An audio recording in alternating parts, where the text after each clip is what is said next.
Hello à toi, j'espère que tu as la forme. On se retrouve dans nos petites vidéos, 10 minutes pour t'expliquer un concept autour de la vente, le closing, l'entrepreneuriat, le mindset, etc., etc. avec un bon café de bon matin et en pleine forme. Et aujourd'hui, j'avais envie de répondre à une question qu'on me pose souvent. Est-ce que le closing est fait pour moi? En gros, est-ce que le closing, c'est fait pour tout le monde? Let's go!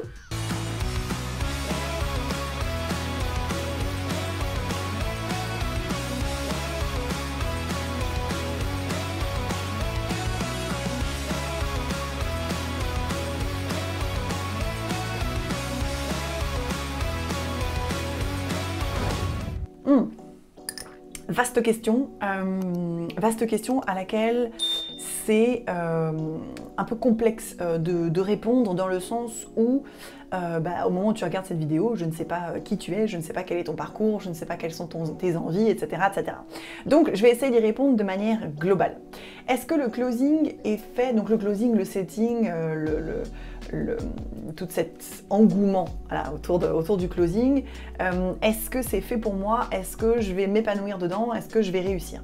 Déjà, première chose, qu'on parle de closing, setting, boulangerie, pâtisserie, administration, je sais pas quoi, si tu as envie de te reconvertir dans un métier, quel qu'il soit, il ne peut pas y avoir de garantie. Si quelqu'un te garantit quelque chose, il faut faire attention. Moi, je me méfie toujours parce qu'il n'y a pas de garantie, parce qu'il y a tellement de... Comment je pourrais dire? Il y a tellement de choses qui vont aux alentours, enfin tu vois, il y a tellement de composantes différentes qu'en fait, il ne peut pas y avoir de garantie. Par contre, on sait les critères, entre guillemets, qui font que les personnes réussissent dans le closing ou dans le setting. Je dirais le numéro 1, le plus important, c'est qu'il faut que tu comprennes que le closing, le setting, c'est de la vente avant tout. Je sais qu'il y a eu beaucoup une vague liée au closing. Alors il y a eu deux vagues liées au closing. La première vague, ça a été très lié à l'idée le closing, c'est de l'écoute active, c'est de la vente, oui, mais basée sur l'empathie, etc., etc. Alors oui, c'est sûr que dans ton script, c'est basé sur les neurosciences. Oui, tu dois poser les bonnes questions au prospect. Oui, tu dois le guider. Oui, c'est aussi toi qui détermine si ce que tu vends, c'est bon pour le prospect ou pas, ce qui veut dire que tu peux dire au prospect non, pas juste le prospect qui te dit non merci, j'ai pas envie d'acheter, tu peux aussi lui dire non, en ggros, ce n'est pas fait pour toi. Mais ça reste de la vente, ça reste de la vente. Ça veut dire que tes clients vont à un moment donné aussi te demander des résultats.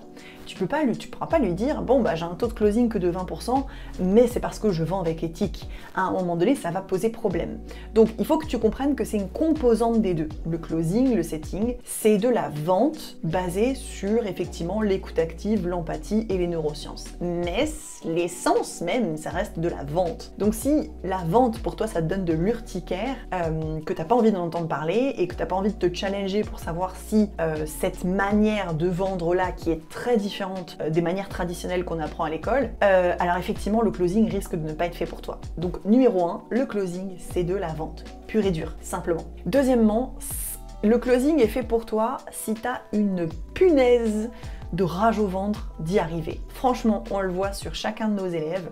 À chaque session, il y a peut-être un ou deux élèves qui tout de suite ressortent du lot parce qu'ils ont la dalle. Donc la dalle, c'est-à-dire que ils vont en faire plus que les autres déjà en formation, ils vont faire plus de jeux de rôle, ils vont faire ils vont tout de suite appliquer nos conseils, ils vont être présents à chaque coaching, ils vont être présents à chaque live, ils vont regarder toutes les vidéos 1, 2, 3, 4, 5 fois, ils vont faire un max de jeux de rôle, voire même ils vont commencer à démarcher des clients pour directement passer dans le vif du sujet. Et cela, franchement, dans le temps, je me fais aucun souci pour eux. Je sais que dans 3, 4, 5, 6 ans, si on se recontacte, ils seront encore là. Je le sais, d'office, c'est gravé dans le marbre, tu vois.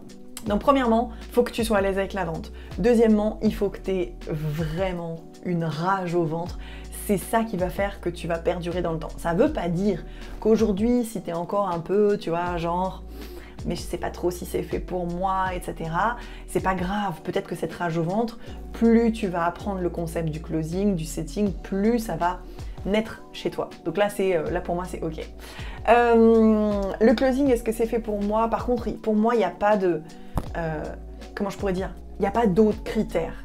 C'est-à-dire que pour moi, tu peux avoir 18, 20 ans, comme tu peux avoir 50, 60 ans, à partir du moment où tu es à l'aise avec la vente, que tu as compris que le closing c'était de la vente. Certes, de la vente basée sur d'autres techniques plus évoluées que la vente traditionnelle, que tu as une rage au ventre d'y arriver et que tu es à l'aise avec le digital. C'est-à-dire que si je te parle de Google Drive, mail, Internet, Messenger, Slack,